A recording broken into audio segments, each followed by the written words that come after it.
Bonjour famille, vous êtes sur MC Kalinga TV. Nous vous saluons dans le nom de notre Seigneur Jésus-Christ. Merci pour vos soutiens et merci d'être là. Merci pour vos questions. Que Dieu vous bénisse encore une fois de plus. Donc aujourd'hui, Pasteur Freddy nous a ramené un nouveau thème qui est Jésus-latrie. Donc, je vous demanderai de rester branchés.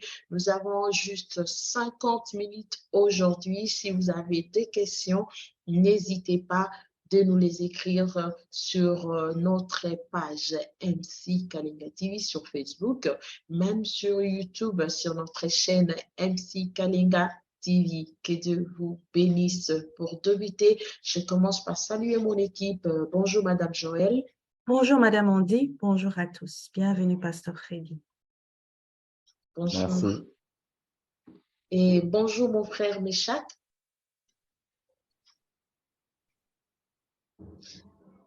OK, votre micro, s'il vous plaît, avant de parler, mon frère Méchac, parce que vous avez le micro fermé.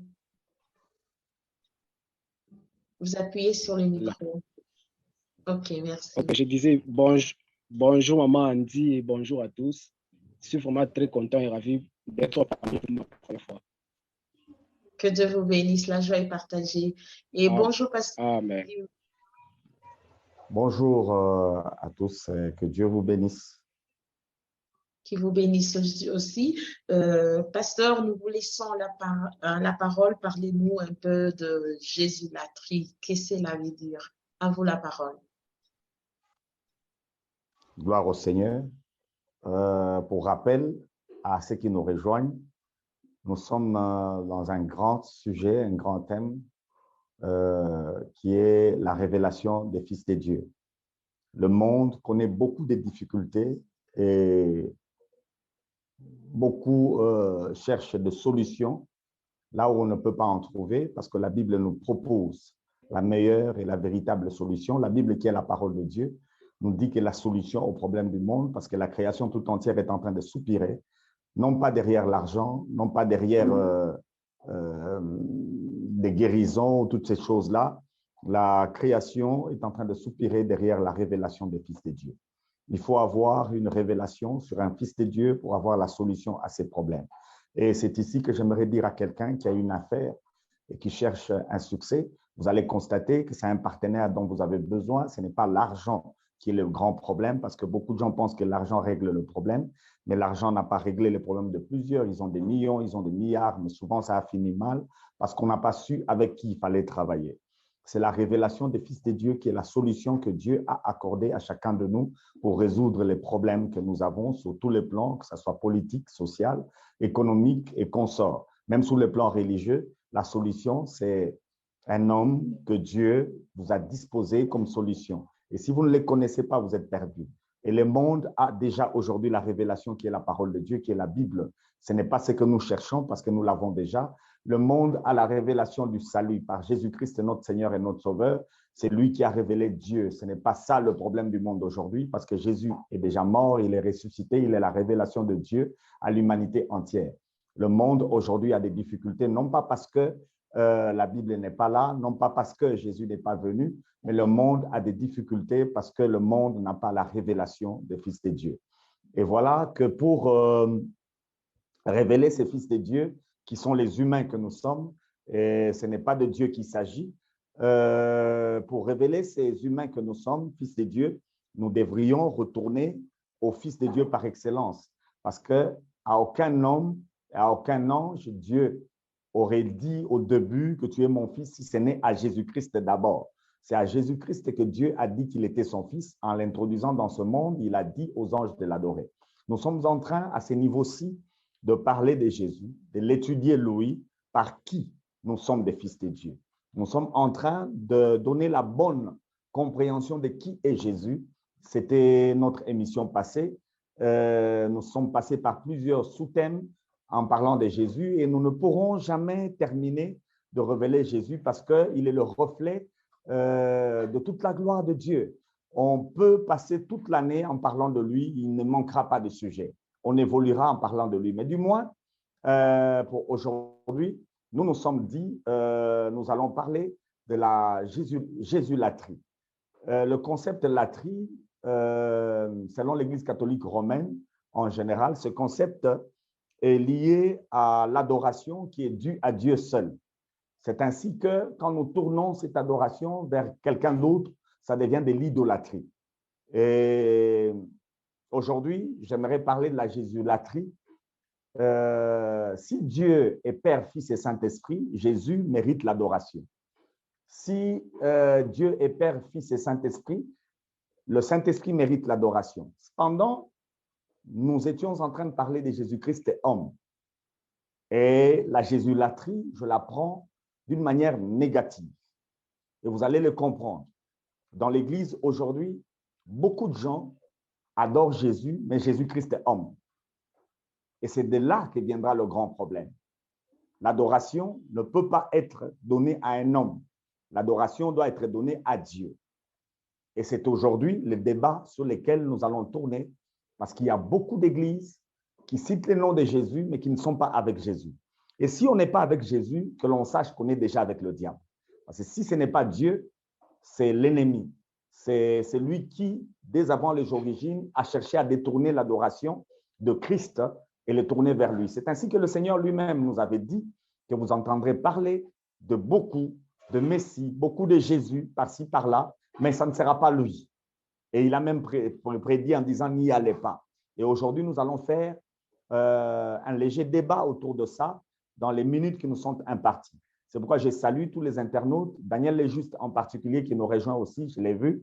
Que Dieu soit loué, ça fait un temps qu'on ne s'est pas vu avec lui. Je salue mon bien-aimé Méchac qui vient pour la première fois. Que Dieu te bénisse énormément. Et si Madame Joël peut nous aider en lisant Luc 24, du verset 13 au verset 26, ça va nous aider à comprendre sur quoi on va parler. Luc 24, 13 à 26, lisons au nom du Seigneur. Le même jour, 2 de ses disciples se rendaient à un village nommé Emmaüs, à une douzaine de kilomètres de Jérusalem. Ils s'entretenaient de tous ces événements. Pendant qu'ils échangeaient ainsi leurs propos et leurs réflexions, Jésus lui-même s'approcha d'eux et les accompagna. Mais leurs yeux étaient incapables de le reconnaître. Il leur dit, « De quoi discutez-vous en marchant ?» Ils s'arrêtèrent l'air attristés. L'un d'eux nommé Cléopas lui répondit, « Es-tu le seul parmi ceux qui séjournent à Jérusalem qui ne sache pas ce qui s'est passé ces jours-ci ?»« Quoi donc ?» leur demanda-t-il. « Ce qui est arrivé à Jésus de Nazareth. C'était un prophète qui agissait et parlait avec puissance devant Dieu et devant tout le peuple. Nos chefs de prêtres et nos dirigeants l'ont livré aux Romains pour le faire condamner à mort et clouer sur une croix. Nous avions espéré qu'il était celui qui devait délivrer Israël. Mais hélas, voilà déjà 3 jours que tout cela est arrivé. Il est vrai que quelques femmes de notre groupe nous ont fort étonnés. Elles sont allées au tombeau très tôt ce matin, mais elles n'ont pas trouvé son corps et sont venues raconter qu'elles ont vu apparaître des anges qui leur ont assuré qu'il est vivant. Là-dessus, quelques-uns de ceux qui étaient avec nous se sont aussi rendus au tombeau. Ils ont bien trouvé les choses telles que les femmes les ont décrites, mais lui, ils ne l'ont pas vu.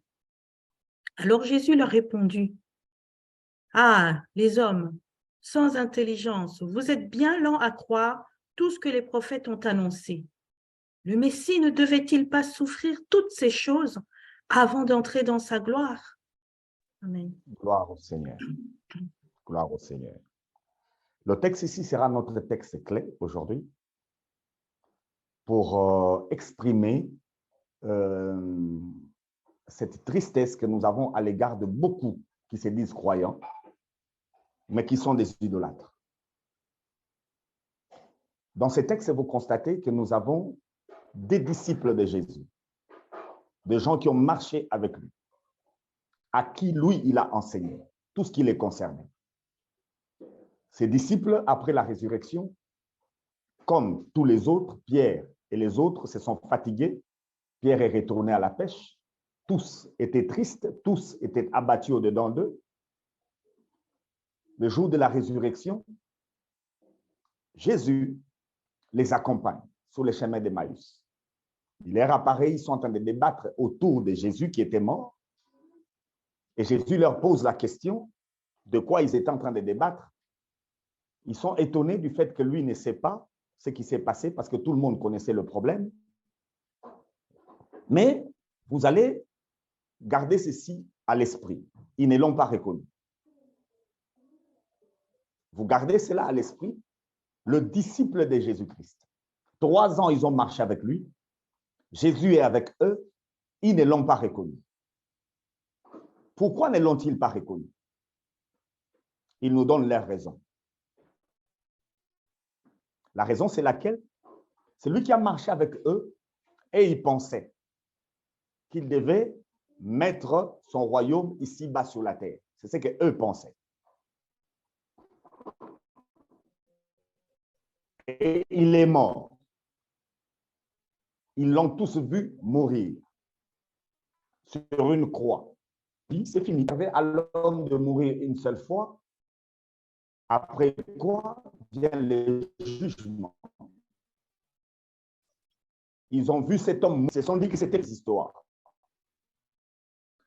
Chacun attristé a commencé à faire ce qu'il voulait. Alors, le plus grand problème qui est ici, obscurci. Ne fallait-il pas que le Messie ait à souffrir ces choses avant qu'il entre dans sa gloire? C'était écrit par les prophètes. Tous les prophètes avaient prédit que le Messie souffrirait et que le Messie mourrait. Nous l'avions dit ici avec le prophète qui vient après Moïse. C'est l'une de nos émissions. Pour ceux-là qui nous rejoignent, ils peuvent prendre cette émission-là. Le prophète devait souffrir. C'était écrit. Mais voilà que nos 2 disciples ici, parlant avec Jésus, non seulement ils ne les reconnaissent pas, mais ils n'ont pas retenu les enseignements que Jésus leur avait donnés. Alors la question qu'on se pose, pourquoi? Ils n'ont pas retenu ces enseignements. Et pourquoi ils ne reconnaissent pas Jésus? La plus grande réponse viendra dans cette émission au fur qu'on va évoluer. Mais du moins, Jésus lui-même leur dit que le Messie devait souffrir ces choses. Et c'était prédit par les prophètes. Mais pourquoi eux ne le reconnaissent pas? La grande réponse, vous la trouvez là-dedans. Ils sont tristes parce qu'eux, ils pensaient que l'homme Jésus, c'est celui-là qui devait restaurer Israël et mettre sur la terre son royaume. C'est ce qu'eux pensaient. L'homme Jésus devait faire ça. La jésulatrie, c'est l'adoration qu'on donne à un homme. Madame Joël, ajoutons Matthieu 4, du verset 1er au verset 11, avant que nous passions au débat. Matthieu 4, du verset 1er au verset 11.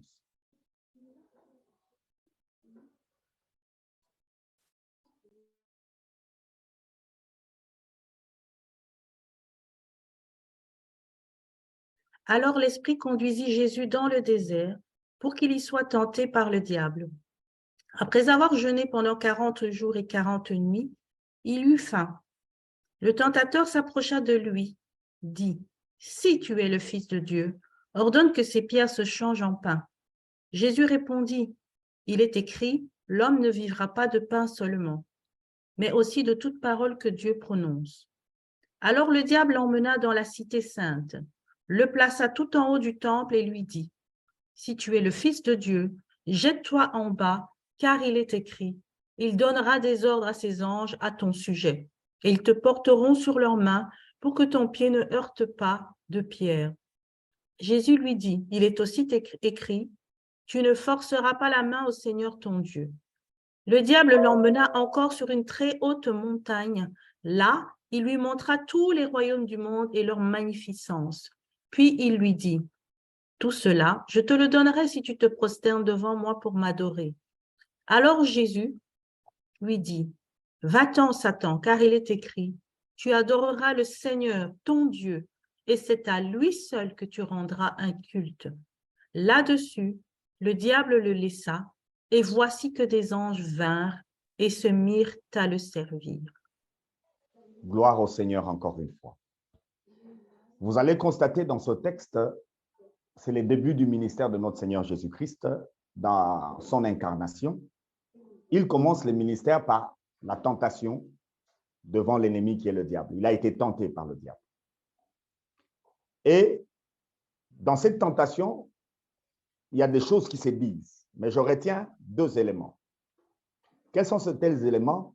Jésus confirme qu'on ne peut pas tenter Dieu et Jésus ajoute que Dieu seul doit être adoré. L'adoration lui revient à lui seul. On n'adore que Dieu et on ne tente pas Dieu. Dans ce texte, nous voyons le diable tenter. Si le diable est en train de tenter, c'est qu'il tente un homme. Parce que Dieu ne peut pas être tenté. Le diable demande à Jésus de l'adorer. Et Jésus a dit, on n'adorera que Dieu seul. On ne peut pas adorer un homme. Et le plus grand débat dans le milieu chrétien aujourd'hui, vous l'entendez dans beaucoup de prières, on demande à Jésus de venir. On le cherche. Parce que on a affaire à un homme. On n'a pas affaire à Dieu. Toute adoration rendue à un homme est une idolâtrie.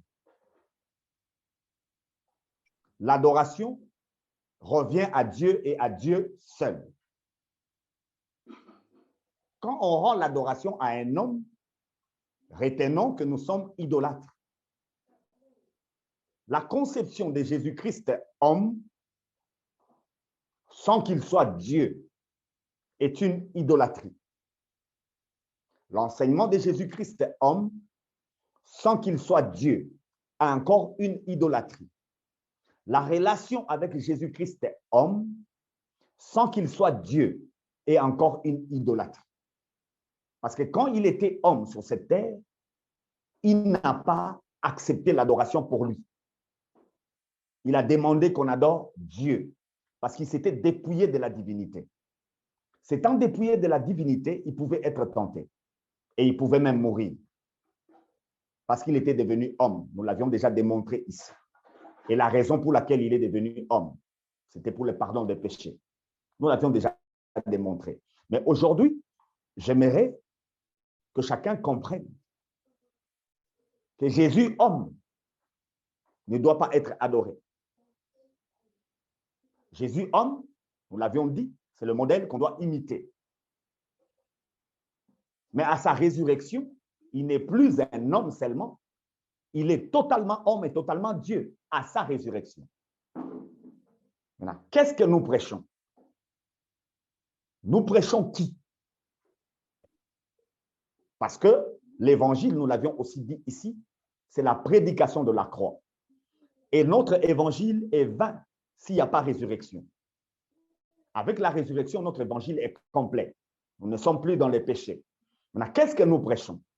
Jésus-Christ est homme ou Jésus-Christ totalement Dieu, totalement homme? Qu'est-ce que nous sommes en train d'enseigner? Si nous gardons Jésus homme seulement, nous sommes des idolâtres. Et je vais les démontrer aujourd'hui que la plupart de ceux qui parlent de Jésus ont dans leur cœur et dans leur esprit Jésus-Christ homme. Je peux m'arrêter là.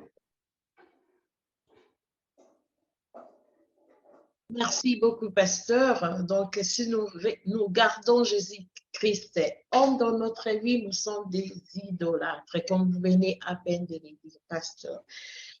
Mais moi, j'ai hâte que vous m'expliquiez cela, parce que si Jésus-Christ est homme et modèle pour nous, pourquoi, si nous l'adorons, on devient idolâtre, pasteur?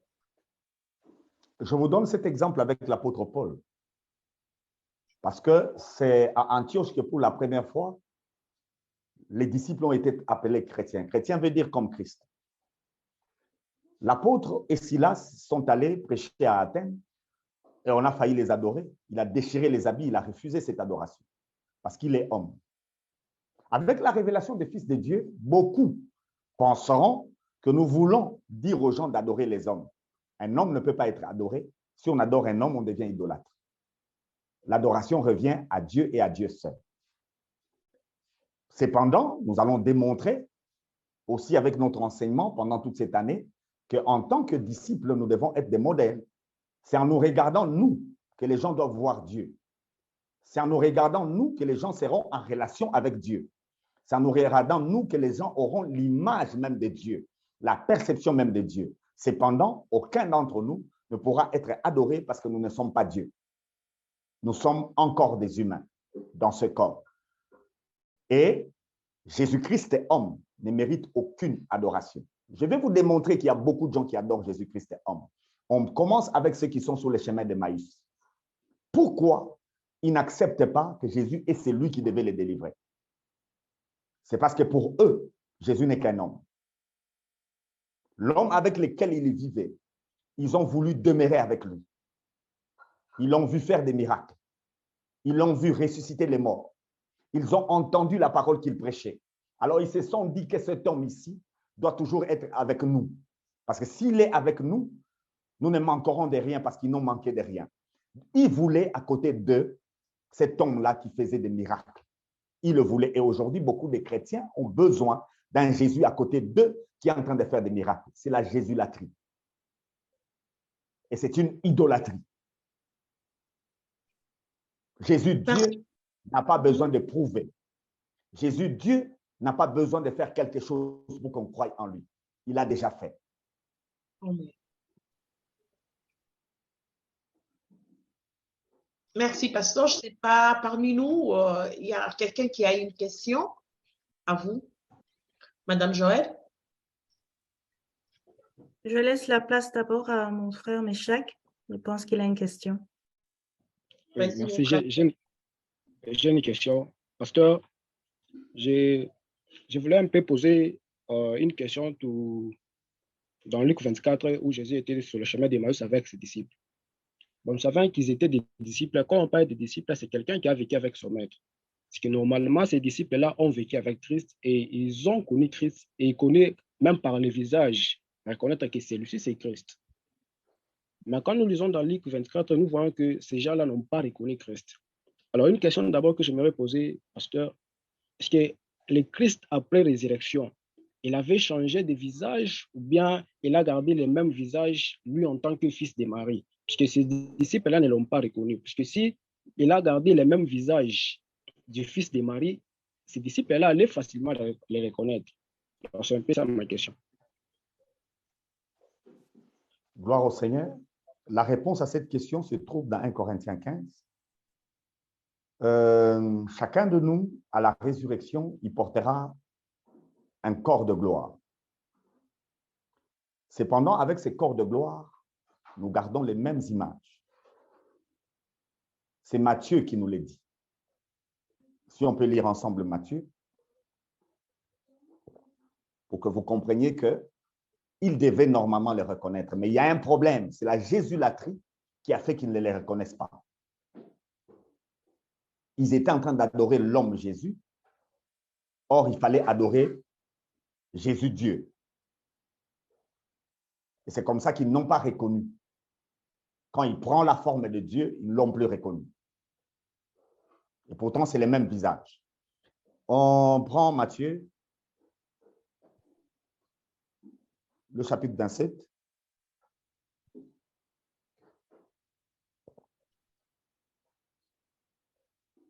Je crois que c'est là qu'on peut trouver.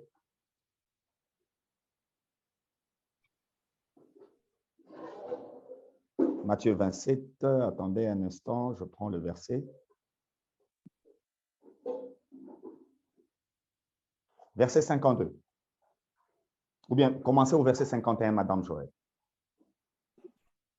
Et voici qu'au même instant, le rideau du temple se déchira en deux, de haut en bas.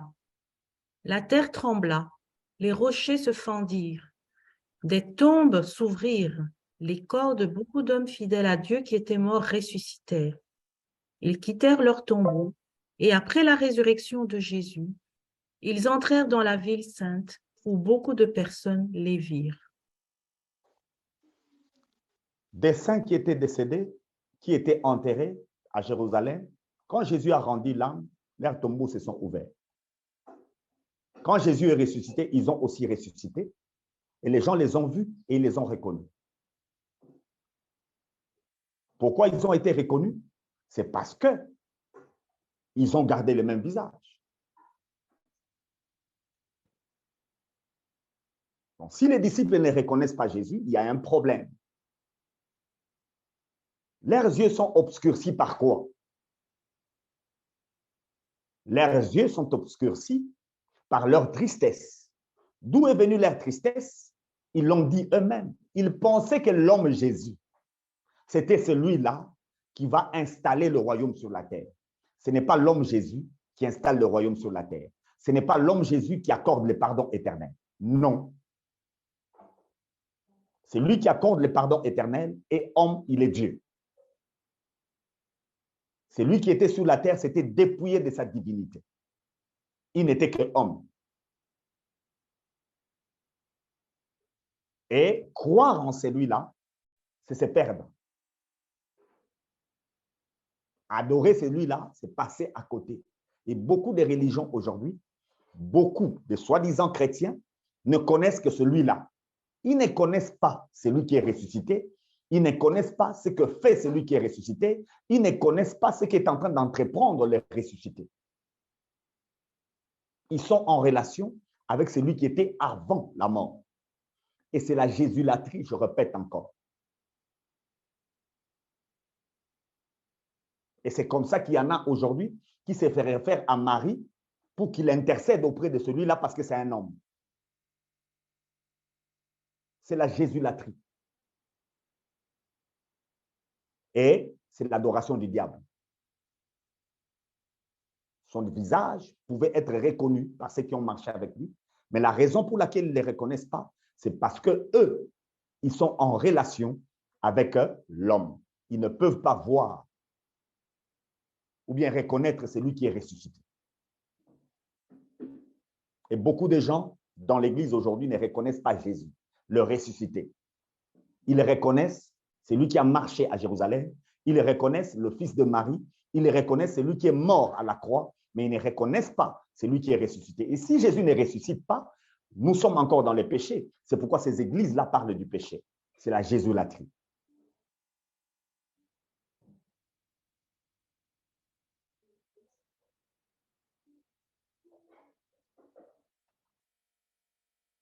Merci, pasteur. Mon frère, vous avez une autre question? Ou bien c'est bon? Oui, une dernière question, pasteur. Oui. Chief, une dernière question. Bon, nous savons que le Jésus incarné, c'est un Jésus qui s'est dépouillé de toute sa divinité. Mais beaucoup plus de gens disent que Jésus sur la terre, il était 100% homme et puis 100% Dieu. Bon, mais quand nous lisons Paul aux Philippiens, lui nous dit clairement que le Jésus incarné, c'est un Jésus qui s'est dépouillé de toute sa divinité. Donc, par rapport à ce que Paul dit, on comprend que Jésus sur la terre, il était uniquement 100% homme. Il n'y avait rien de Dieu en lui. Si je peux mieux comprendre, Chief. Sa divinité, il l'avait avec lui. Mais il a refusé de l'utiliser. Il s'en est dépouillé. S'étant dépouillé de cela, on ne le reconnaît sur la terre que comme un homme. Et s'il est comme un homme, vous allez vous-même le constater. Madame Joël, ajoutez-nous Marc 10. Ajoutez-nous Marc 10. Vous allez vous-même le constater à partir du verset 17. On peut aller jusqu'au verset 27. Comme il partait, un homme accourut, se jeta à genoux devant lui et lui demanda, « Bon maître, que dois-je faire pour obtenir la vie éternelle ?» « Pourquoi m'appelles-tu bon ?» lui répondit Jésus. « Personne n'est bon, sinon Dieu seul. Tu connais les commandements. Ne commets pas de meurtre, ne commets pas d'adultère, ne commets pas de vol, ne porte pas de faux témoignages, ne fais de tort à personne. Honore ton père et ta mère. » « Maître, répondit l'homme, tout cela je l'ai appliqué depuis ma jeunesse. » Jésus posa sur cet homme un regard plein d'amour et lui dit, « Il ne manque qu'une chose. Va, vends tout ce que tu possèdes, donne le produit de la vente aux pauvres et tu auras un trésor dans le ciel. Puis viens et suis-moi. » En entendant ces paroles, l'homme s'assombrit et s'en alla tout triste, car il était très riche. Jésus parcourut du regard le cercle de ses disciples, puis il leur dit qu'il est difficile à ceux qui ont des richesses d'entrer dans le royaume de Dieu. Cette parole les surprit. Mais Jésus insista. « Oui, mes enfants, qu'il est difficile d'entrer dans le royaume de Dieu. Il est plus facile à un chameau de passer par le trou d'une aiguille qu'à un riche d'entrer dans le royaume de Dieu. » Les disciples furent encore plus étonnés et ils se demandaient entre eux, « Mais alors, qui peut être sauvé ?» Jésus les regarda et leur dit, « Aux hommes, c'est impossible, mais non à Dieu, car tout est possible à Dieu. » Amen. Tout est possible à Dieu. Mon frère Méchac, à votre question, voici une grande réponse. Nous avons Jésus homme. Nous avons ces légalistes qui, regardant Jésus homme, l'appellent bon maître. Et Jésus, de retorquer, lui dit, « Tu ne peux pas m'appeler moi bon. Dieu seul est bon. » Ça prouve que Jésus s'est totalement dépouillé de sa divinité. S'il l'avait avec lui, il allait accepter qu'on l'appelle bon. S'en étant dépouillé, il refuse qu'on l'appelle bon parce que c'est un homme. Mais quel est le problème avec cet homme qui est venu vers Jésus? Il voulait avoir la vie éternelle. Et Jésus lui dit, tu connais la loi parce que tu es légaliste. Et comme homme, moi aussi, je travaille à la loi. En tant qu'homme, moi aussi, je suis lié à la loi. Donc, obéis à la loi. Tu connais les commandements, on lui cite. Jésus lui-même lui cite des éléments du commandement. Et le monsieur répond à Jésus qu'il a fait ça depuis sa jeunesse. Jésus l'a aimé. Après, il lui dit, va tout abandonner et suis-moi. Cet homme a été triste comme ceux du chemin d'Emmaüs. D'où est venue sa tristesse? Lui, il est très riche. Il va tout vendre pour suivre un homme qui n'a rien. Il est parti sans rentrer. Hein. Quel est le problème avec lui? Il n'a pas la révélation du Fils de Dieu. Il est resté en face d'un homme.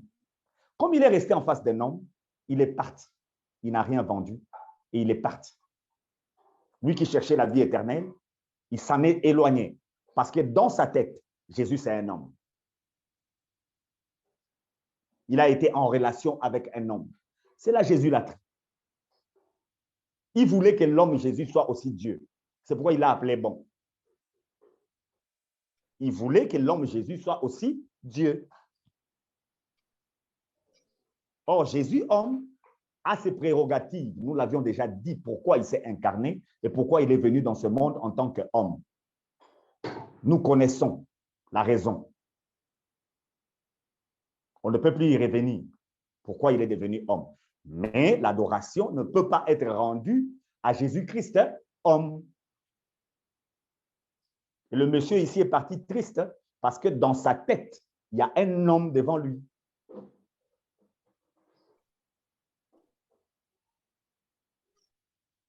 Pasteur, je suis un peu perturbée par ce que vous venez de dire par rapport à l'homme riche, parce qu'il appelle Jésus bon en voulant que Jésus soit Dieu, mais Jésus refuse cette divinité.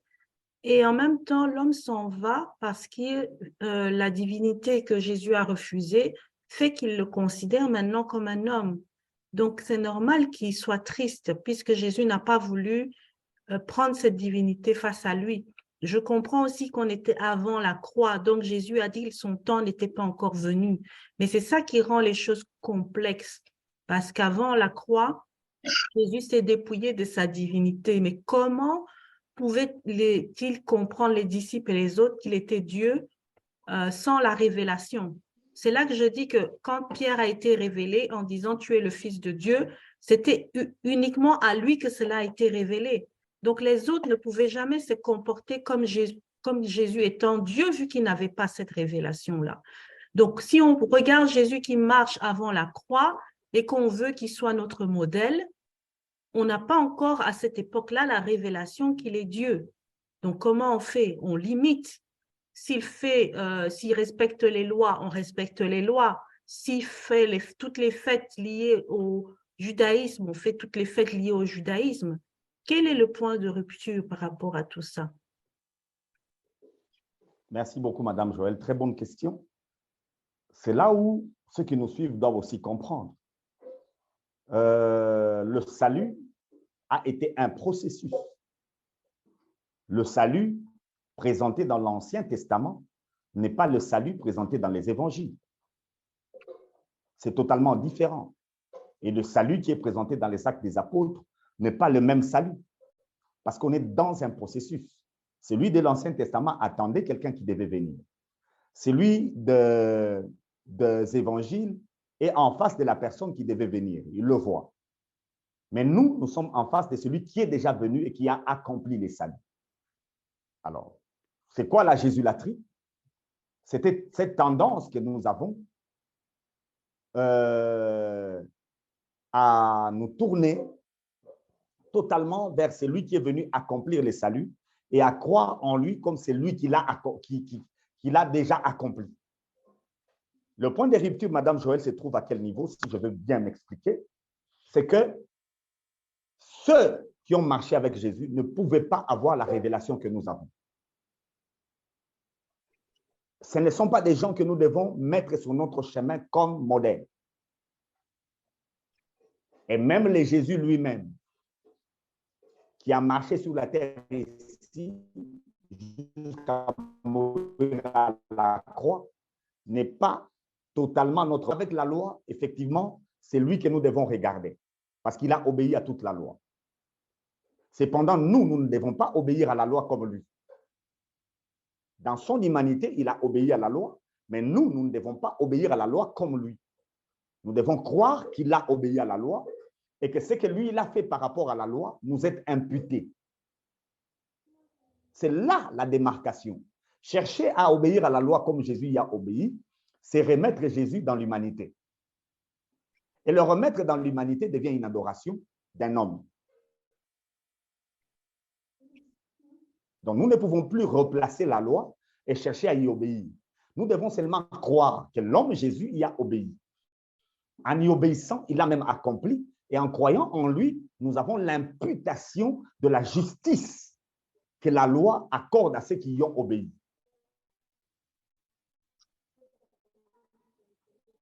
Mais chercher à obéir encore à la loi en mettant Jésus devant nous comme quelqu'un qui n'a pas péché, comme quelqu'un qui n'a pas fait ceci, comme quelqu'un qui n'a pas fait cela, devient à notre égard de l'idolâtrie. Parce qu'on le remet dans l'humanité et on le dépouille de sa divinité. Et beaucoup de gens, les Jésus qu'ils prêchent, les Jésus qu'ils prient, c'est un Jésus dépouillé de sa divinité. C'est un Jésus réellement homme. C'est comme ça que ces gens-là vous diront, Madame Joël, ils vous diront clairement pour certains, si vous pouvez m'ajouter aussi Matthieu 15, 22-28, pour que je parle comme certains parlent. Matthieu 15.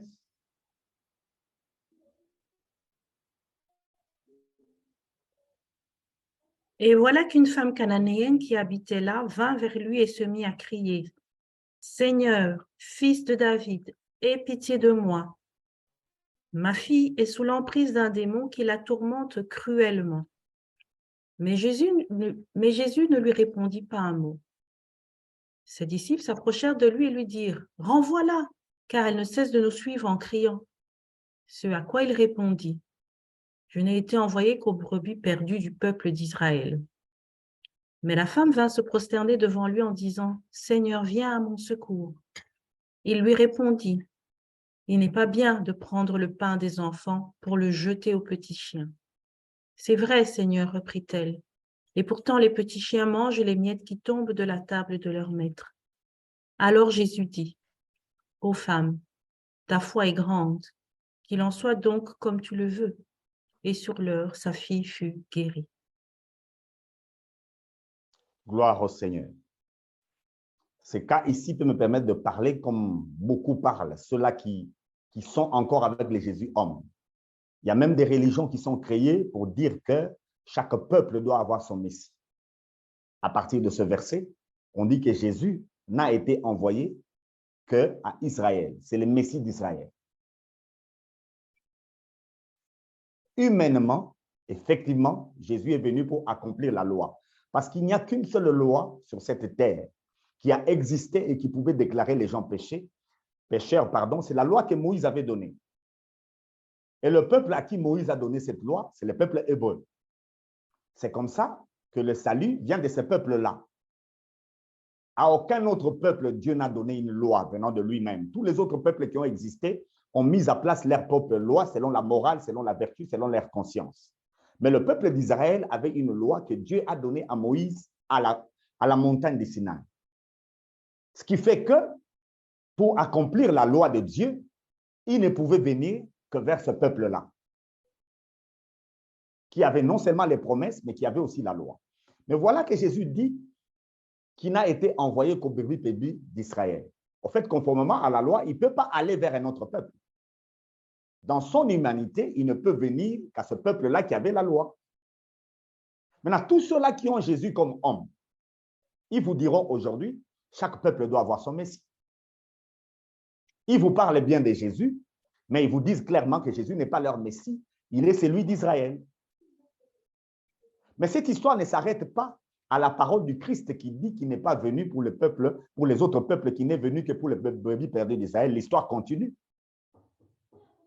C'est lui qui nous a écrit l'histoire, continue parce qu'il faut qu'il y ait la foi pour être sauvé. Cette femme, par une révélation, ce que nous devons avoir aujourd'hui, ce que Pierre avait eu, la femme aussi l'a eu. Elle n'est pas juive, elle est cananéenne, elle est syrophénicienne, mais cette femme, par l'aide du Saint-Esprit, elle comprend que c'est lui qui s'est incarné, est venu à Israël certainement, mais il est venu pour l'humanité entière. C'est comme ça qu'elle poursuit avec sa demande et sa foi reçoit la réponse. C'est lui qui faisait les miracles en Israël, a fait un miracle pour une femme païenne. Et la seule fois dans la Bible où Jésus, en matière de miracles, parle d'une grande foi, il s'agit des personnes non juives. Il s'agit de cette femme et il s'agit aussi du centenier romain. Dans un contexte où Jésus est en train d'accomplir la loi, il ne peut pas s'approcher d'un peuple autre qu'Israël. Ces gens ont manifesté la foi. Ils ont vu en Jésus, c'est lui qu'il serait aujourd'hui. Et ils ont cru en lui. Et c'est là que Jésus parle de la grande foi. Madame Joël, la démarcation, elle est là. La démarcation, elle est là. L'homme Jésus est venu accomplir la loi. Il fallait l'imiter. Et nous avons le modèle de vie de quelqu'un qui obéit à la loi en Christ, qui a été incarné. Mais nous ne vivons pas en obéissant à la loi. Nous vivons en croyant en Jésus et lui, il produit en nous la vie de ceux qui ont obéi à la loi. Revenir aujourd'hui à enseigner la loi pour y obéir comme Jésus y a obéi, c'est faire de Jésus un homme. C'est retourner à l'adoration d'un homme, Jésus. C'est comme ça que dans les églises jusqu'aujourd'hui, on prie que Jésus vienne. Quand on se rassemble, Jésus n'est pas là. Il faut par la prière le faire venir. C'est que c'est un homme. C'est pourquoi aujourd'hui, des gens dans les manques, dans le trouble, sont en train de crier que Jésus les a abandonnés. S'il les a abandonnés, c'est qu'il n'est pas Dieu, parce que Dieu est omniprésent. S'il les a abandonnés, c'est qu'il est un homme. C'est la jésulatrie.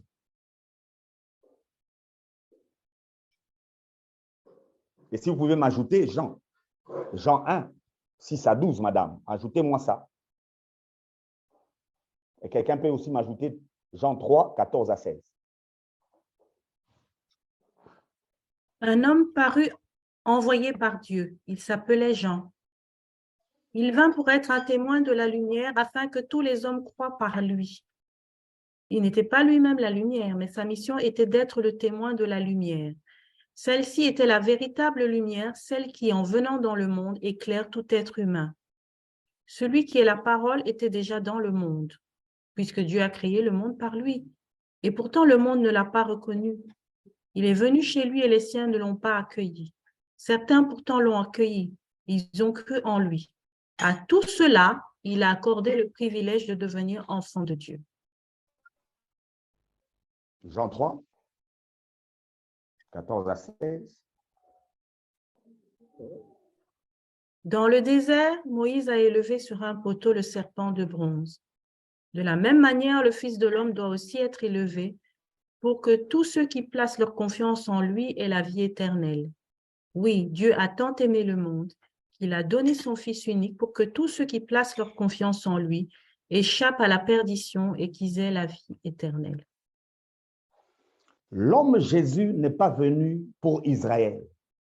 L'homme Jésus est venu pour l'humanité entière. C'est le Messie du monde entier. Il est venu vers les Israélites parce que c'était le seul peuple qui avait la loi de Dieu. C'était pour accomplir cette loi. Et cette loi n'était pas chez les Romains, elle n'était pas chez les Égyptiens, elle n'était pas chez les Européens. Cette loi était chez les Juifs. C'est pourquoi il est né chez eux. Pour accomplir cette loi. Mais en accomplissant la loi, c'est l'humanité entière qu'il était en train de délivrer. Il est le don de Dieu pour l'humanité entière. Il n'est pas le Messie seulement d'Israël, il est le Messie du monde entier. Et il est venu chez les Israélites, ils ne l'ont pas reconnu. Pourquoi ils ne l'ont pas reconnu? Parce qu'ils sont dans la jésulatrie. Ils veulent un homme qui soit totalement Dieu. Effectivement, cet homme-là viendra pour Israël à la tribulation. Quand il va revenir, il reviendra à la fois homme et à la fois Dieu. Mais celui qui est venu, naissant de Marie, n'était qu'un homme. Celui-là ne mérite pas l'adoration. Celui-là doit être suivi dans le regard du ministère qu'il était en train d'accomplir. Quel est ce ministère? C'est prendre la place de tous les hommes et être sacrifié à leur place pour que tous les hommes reçoivent par lui le pardon de leurs péchés et qu'ils aient le pouvoir d'être appelés enfants de Dieu. Et cela ne se fait que par la foi. En tant qu'homme, c'est lui qui obéit à toute la loi. Vouloir obéir à la loi aujourd'hui, vouloir obtenir le pardon des péchés par un autre moyen que celui que Jésus a fait, c'est remettre Jésus dans l'humanité. C'est la jésulatrie. C'est que lui est un homme, il a fait quelque chose. Vous aussi, vous êtes homme, vous devez faire votre part. Tout ce que l'humanité devait faire, c'est Jésus qui l'a fait. Et nous devons croire en ça. Si nous croyons, nous faisons de Jésus Dieu. Là, nous acceptons son incarnation. Si nous croyons que dans son humanité, il a pris tout ce que l'homme devait faire et il a fait, nous le rendons directement Dieu. Mais si nous croyons encore que ce que lui a fait est une part et que nous aussi, en tant qu'hommes, nous avons une part à faire, lui, il redevient homme. C'est la jésulatrie.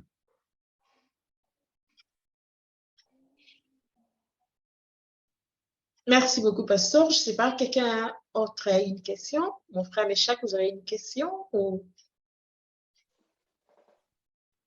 J'ai une question à poser au pasteur. Pasteur, si je comprends très bien votre exposé, donc on comprend qu'en réalité, ceux qui sont sous la jésulatrie, voilà, ceux qui sont sous la jésulatrie, ce sont ceux qui sont sous le joug de la loi, si on peut comprendre très bien. En résumé, c'est ce que vous venez de dire. Tous ceux-là qui, jusqu'à aujourd'hui, pensent encore à une quelconque condamnation venant de la loi, pour eux, Jésus est un homme. Jésus n'est pas Dieu. Ils adorent un homme. Ils n'adorent pas Dieu.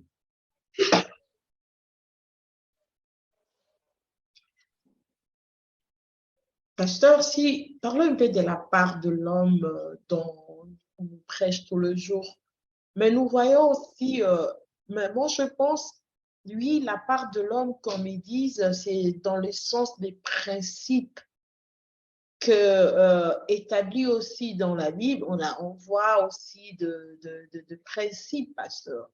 Raison pour laquelle ils sont en train d'appliquer ces principes-là. Si tu ne fais pas ça, tu n'auras pas ça. Si tu ne fais pas ça, tu n'auras pas ça. Pendant qu'ils trouvent cela aussi dans la Bible, pasteur. Oui. Donnez-moi un seul principe qui fait que la femme syrophénicienne ait reçu les miracles de la part de Jésus. Un principe de la loi qui fait que la femme syrophénicienne a reçu de la part de Jésus la guérison de son enfant. Un seul principe. Y en a-t-il? On ne trouve pas. Non, non, mais dites-moi, qu'est-ce qu'elle a fait selon la loi qui permet à ce que Jésus lui accorde des miracles? Pasteur, moi, je peux appuyer ma sœur Andy dans le sens où, effectivement, pour le salut, nous n'avons pas notre part. Mais la plupart des chrétiens, une fois qu'ils sont le salut, appliquent les principes de semer, récolter, les principes. Voilà, c'est vraiment ce qui s'applique parfois au-delà du salut. On retrouve beaucoup de chrétiens qui sont très attachés à des principes plus qu'à laisser vraiment l'œuvre de Christ agir dans leur vie. Je pense que c'est un peu ça la question.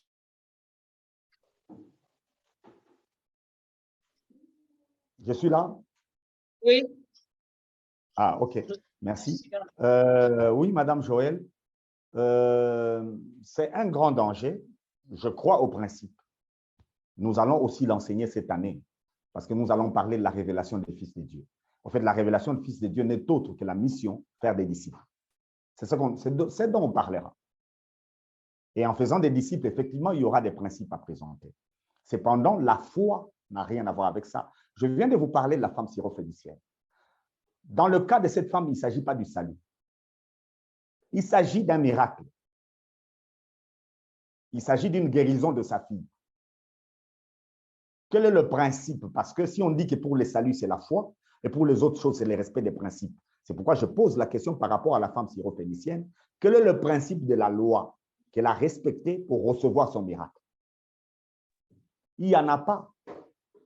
La loi ne permet même pas à Jésus de faire ce qu'il a fait pour elle. Pourquoi ça a été fait? C'est juste parce que cette femme est allée loin. Par le Saint-Esprit, elle est arrivée à l'essence même de la venue du Messie, du plan du salut lui-même. Cette femme est allée à ces niveaux-là. Et cela n'est possible que par le Saint-Esprit. Et je vous ai dit que le salut a été un processus. Et dans ce processus, nous avons un évangile que nous sommes en train de prêcher. Prenez-moi acte 2, pardon, acte 2, 32 à 38.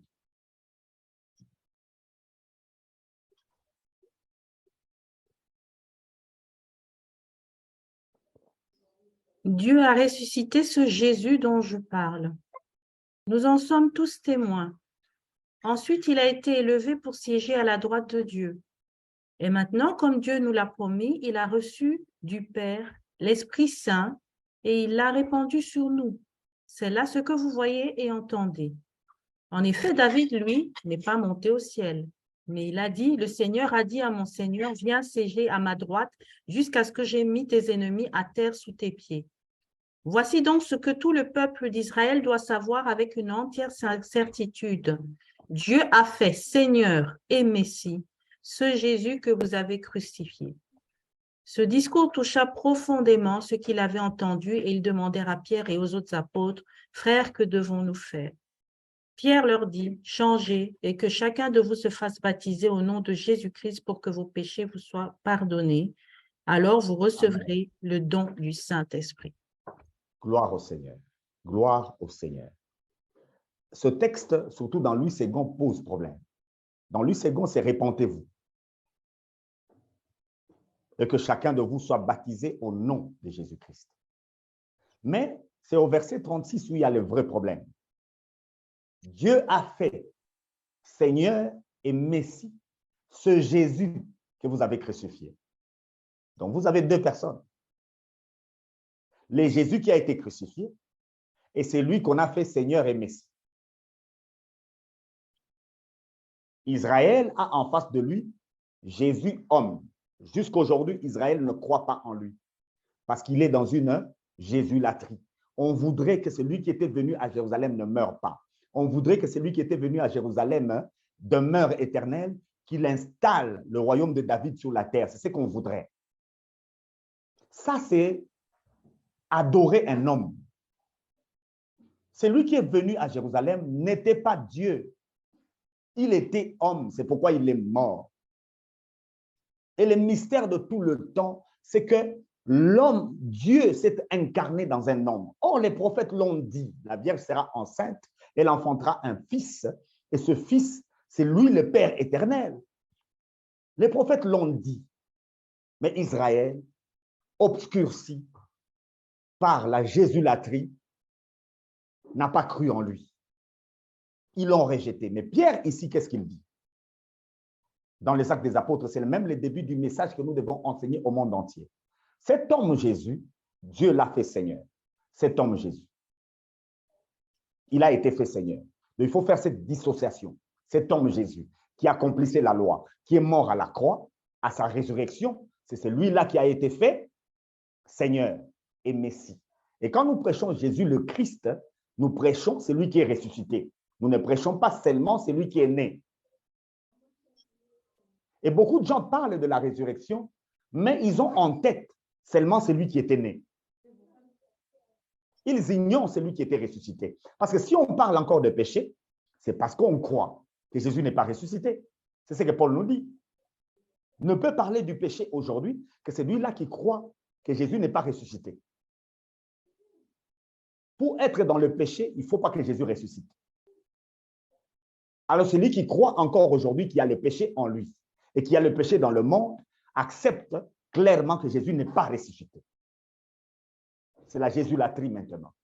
Il veut adorer un homme. Si Jésus ressuscite, c'est que le péché n'est plus dans le monde.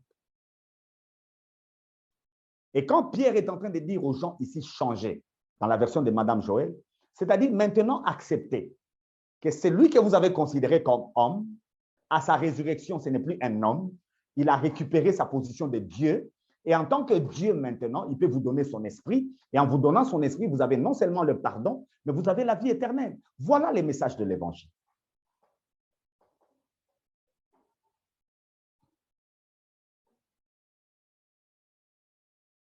Merci beaucoup, pasteur. Madame Joëtte, ça va? Oui, merci, c'est plus clair. Et mon frère aussi, je pense. Merci beaucoup, pasteur. Une dernière question, parce que nous sommes déjà à la fin. Il y a eu mon frère Daniel, le juste que je salue, qui dit, pasteur, si vous pouvez expliquer aussi, c'est le verset qui pose problème dans le livre de Jacques 2, 14, 26.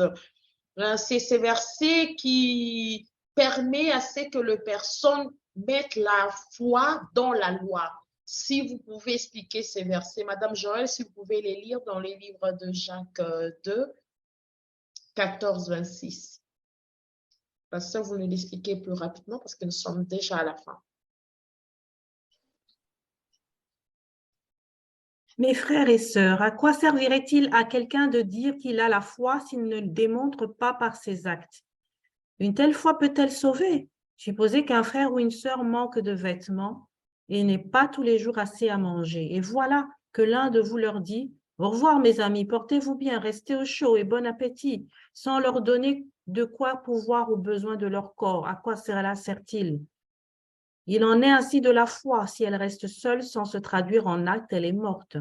Mais quelqu'un dira l'un à la fois, l'autre les actes. Eh bien, montre-moi ta foi sans les actes, et je te montrerai ma foi par mes actes. Tu crois qu'il y a un seul Dieu, c'est bien, mais les démons aussi le croient et ils tremblent. Insensé, veux-tu avoir la preuve que la foi sans les actes ne sert à rien? Abraham, notre ancêtre, n'a-t-il pas été déclaré juste à cause de ses actes, lorsqu'il a offert son fils Isaac sur l'autel? Tu le vois, sa foi et ses actes agissaient ensemble, et grâce à ses actes, sa foi a atteint son plein épanouissement. Ainsi s'accomplit ce que l'Écriture déclare à son sujet. Abraham a eu confiance en Dieu et Dieu, emportant sa foi à son crédit, l'a déclaré juste et il l'a appelé son ami. Vous le voyez donc, on est déclaré juste devant Dieu à cause de ses actes et pas uniquement à cause de sa foi. Rahab, la prostituée, n'a-t-elle pas aussi été déclarée juste par Dieu à cause de ses actes lorsqu'elle a donné asile aux envoyés israélites et les a aidés à s'échapper par un autre chemin? Car comme le corps sans l'esprit est mort, la foi sans les actes est morte. Gloire au Seigneur. Merci beaucoup à notre bien-aimé Daniel le Juste. Effectivement, ce genre de texte pose problème, comme celui des actes où Pierre a dit « répentez-vous ». On a pensé que Pierre a demandé à ces gens qui étaient en face de lui de reconnaître leurs péchés et de le confesser en demandant pardon et après ils vont recevoir le Saint-Esprit. C'est ce qu'on a pensé. Mais dans les textes de Actes 2 déjà, vous allez constater que les gens à qui Pierre parle, ce sont des juifs pieux. Quand on dit juif pieux, c'est-à-dire quelqu'un que la loi ne condamne pas. Quelqu'un qui se croit juste par rapport à la loi, il obéit. Et ils étaient à Jérusalem pour accomplir une fête religieuse du judaïsme.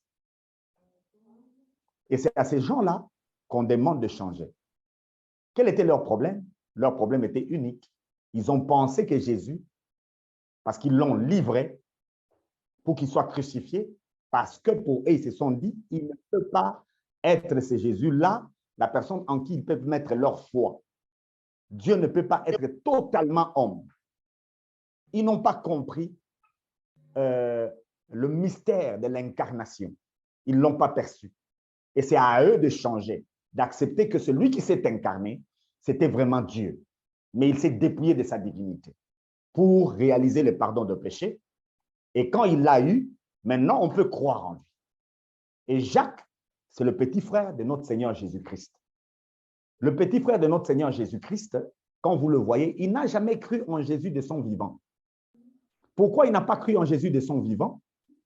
Vous le voyez dans Jean 7, 6 avec les autres frères, ils n'ont pas cru en lui parce que pour eux, l'homme qui était chez eux à la maison devait être Dieu. Et ils n'ont pas accepté que cet homme-là connaisse de manque. Ils n'ont pas accepté que cet homme-là soit rejeté. Ils n'ont pas accepté que cet homme-là soit quelqu'un qu'on n'adore pas. Ils voulaient à tout prix que l'humanité l'adore. Et comme lui refusait cette adoration, même ses propres frères n'ont pas cru en lui. Parce qu'ils étaient dans la jésulatrie. Et nous allons le démontrer aussi cette année. Beaucoup de gens quittent les églises parce que pour eux, le pasteur est Dieu. Ne tombez pas dans l'idolâtrie. Le pasteur n'est pas Dieu, c'est un homme. Il y a beaucoup de chrétiens qui reculent dans leur vie parce que l'aîné dans la foi qu'ils étaient en train de suivre a bronché. Pourquoi on recule quand l'aîné a bronché? C'est parce que quelque part, cet aîné-là, on le considère comme Dieu lui-même. L'aîné dans la foi n'est pas Dieu. C'est juste un aîné dans la foi qui vous sert de repère. Il peut broncher dans son humanité, mais il reste un homme. Il ne doit pas être Dieu. Dieu, c'est le Christ.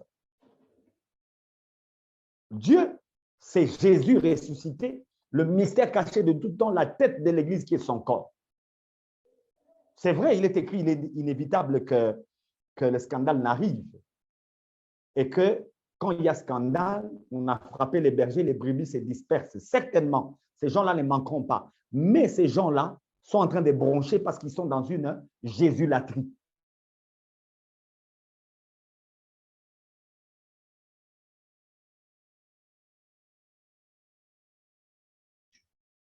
Ah oui, que Dieu soit loué. Nous pouvons patienter ici quelques 5 minutes. Bien. Oui, pasteur, vous êtes là? Là. Oui.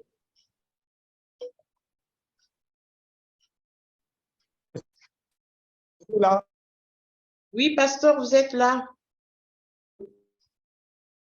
Vous m'excusez? Préférence.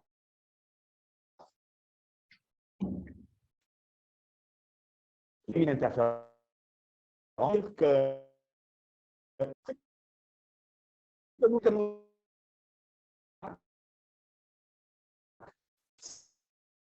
c'est en Christ comme modèle de et quand Pasteur, ouais, il est parti.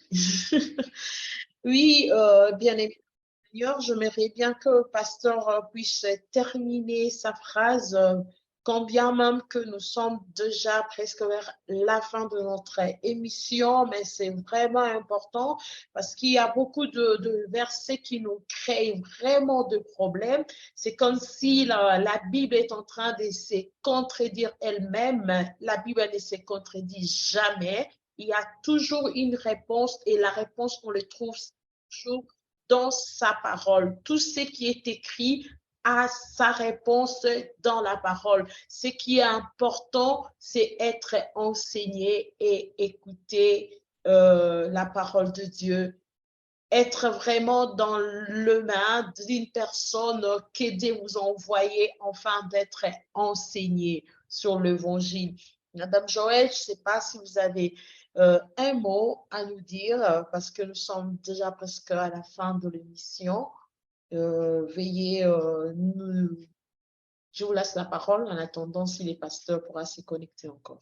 Oui, merci Madame Andy. C'est vraiment un sujet très important pour nous, comme vous disiez, nous avons vraiment besoin d'être enseignés sur ce sujet parce que nous avons affaire à deux Jésus. Il y a vraiment ce mystère de Jésus qui marchait sur la terre et de Jésus qui est monté au ciel et qui a reçu toute la gloire, récupéré sa gloire en tant que 100% Dieu. Et nous avons vraiment intérêt à réécouter cet enseignement pour vraiment comprendre comment nous pouvons considérer Jésus. Pasteur, vous êtes avec nous?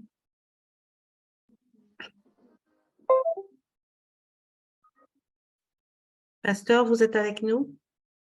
Oui, je suis là. On vous écoute.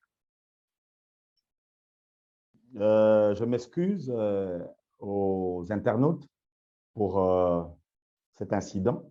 Bon, je reviens à ce que je disais par rapport à Jacques 2.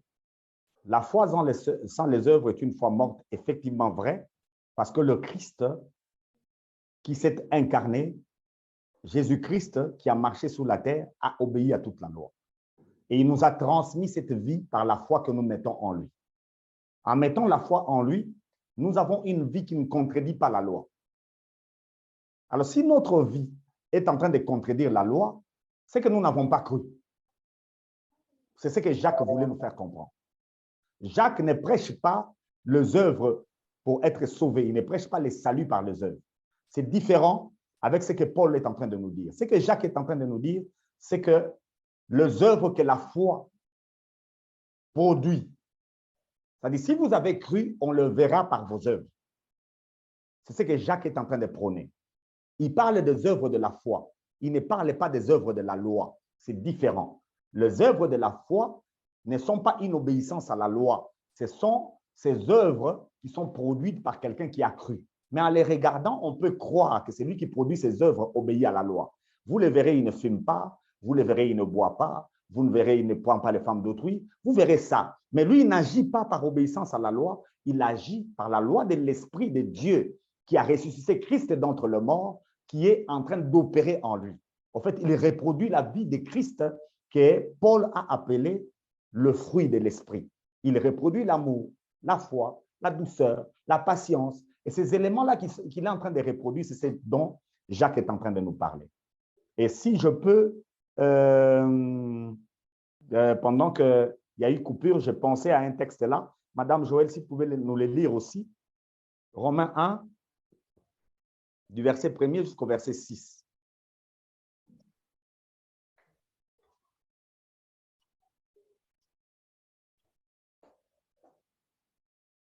Cette lettre vous est adressée par Paul, serviteur de Jésus-Christ qui a été appelé à être apôtre et choisi pour proclamer l'évangile de Dieu. La bonne nouvelle que Dieu avait promise par ses prophètes dans les Saintes Écritures. Elle parle de son Fils qui, dans son humanité, descend de David et qui a été institué Fils de Dieu avec puissance lorsque le Saint-Esprit l'a ressuscité. Jésus-Christ notre Seigneur. Par lui, j'ai reçu la grâce d'être apôtre pour amener en son nom des hommes de tous les peuples à lui obéir en croyant. Vous êtes de ceux-là, vous que Jésus-Christ a appelés à lui. Ajoutez 11:32, toujours Romain.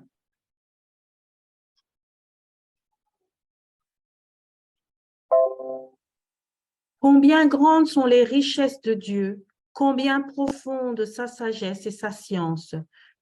Ça, c'est 33. Car Dieu a emprisonné tous les hommes dans la désobéissance afin de faire grâce à tous. Donc, avec l'évangile, Madame Joël et mon bien-aimé Mécha qui posait la question, avec l'évangile, et Daniel l'est juste aussi, avec l'évangile, nous ramenons l'humanité entière à l'obéissance. Nous prêchons l'évangile pour qu'on obéisse. Parce que Dieu a renfermé l'humanité entière dans la désobéissance, que ce soit les Juifs, que ce soit les non-juifs, tous sont dans la désobéissance. Et cette désobéissance a été réglée par un homme qui s'appelle Jésus. Amen. C'est lui qui a réglé ce problème. Et c'est comme ça que Paul, dans Romains 1, est en train de nous dire, dans sa chair, il est né dans la postérité de David. Mais il est déclaré fils de Dieu par sa résurrection. Il y a un mystère dans la résurrection. On y reviendra encore et encore. Quand on ne croit pas à la résurrection du Messie, on a un évangile tronqué. Et ceux qui sont dans la jésulatrie, qui croient ou bien qui adorent Jésus-Christ est homme, ne comprennent pas la résurrection. Et ils ne savent pas quels sont les secrets qui sont enfouis dans le fait que le Saint-Esprit a ressuscité Jésus d'entre les morts. C'est lui qui a été ressuscité d'entre les morts, c'est l'homme Jésus. Mais dès qu'il est ressuscité, ce n'est plus un homme. Dès qu'il est ressuscité, c'est Dieu. Il récupère la gloire qui était la sienne dès avant la fondation du monde. Et c'est celui-là que nous prêchons. Nous ne prêchons pas celui qui a marché seulement à Jérusalem et qui est mort à la croix. Nous prêchons celui qui a marché, qui est mort, qui est ressuscité et qui a été glorifié. Ça, c'est le complet de l'évangile.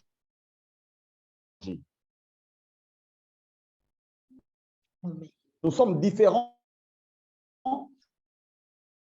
de ceux-là qui morts en celui qui est adoré de l'Afrique.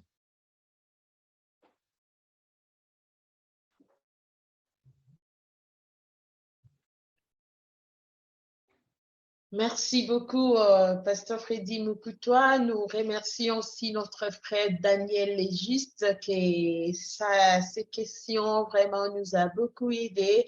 Nous remercions aussi toute personne qui nous a suivis aujourd'hui, notre sœur Pierrera, que Dieu vous bénisse là où vous êtes, notre sœur Marie-Madeleine, que Dieu vous bénisse.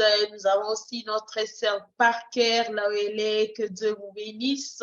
Et nous avons aussi notre sœur Miss Jo et toute personne qui nous a suivis aujourd'hui et qui va encore nous suivre.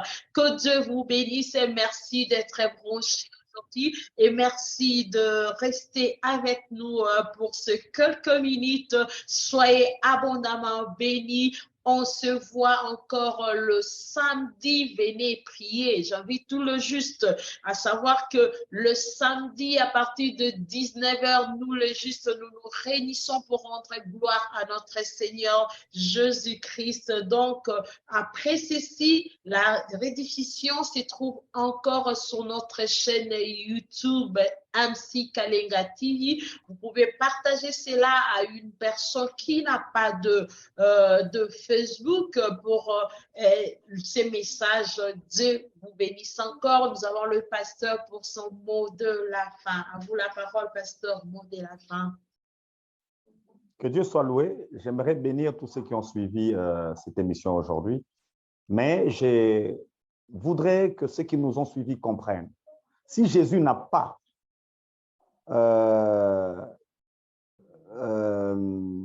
accompli la loi, il ne peut pas ressusciter. Mais si Jésus est ressuscité, c'est parce qu'il a réellement accompli la loi. Et s'il a accompli la loi et qu'il est ressuscité, c'est que le péché n'est plus dans le monde. Alors, prêcher les péchés, c'est supposer que Jésus-Christ n'est pas ressuscité. Et si Jésus n'est pas ressuscité, c'est que c'est seulement un homme. Et s'il est seulement un homme, c'est que vous adorez un homme, vous êtes idolâtre. Jésus lui-même a dit, on n'adore que Dieu. On ne peut pas adorer un homme. Alors, si vous adorez un homme, vous êtes un idolâtre. Changez et revenez pour croire en celui qui est réellement ressuscité. Il y a beaucoup qui sont encore sur le chemin d'Emmaüs, qui sont avec Jésus, mais qui ne le reconnaissent pas.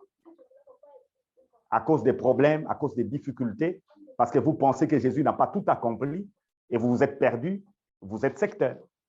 Que Dieu vous fasse grâce. Amen. Amen. Merci, pasteur. Merci à vous tous. Soyez abondamment bénis. On est ensemble, les familles. Aidez-nous à partager la vidéo. À la prochaine. Bye bye. Bye bye.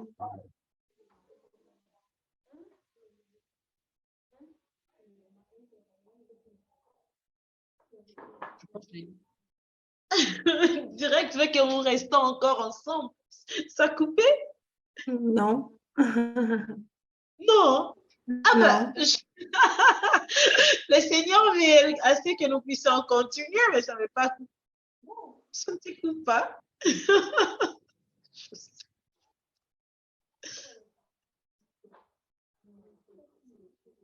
Ah, dites-nous, pasteur, vous pouvez continuer de parler, hein, parce que ça ne se coupe pas.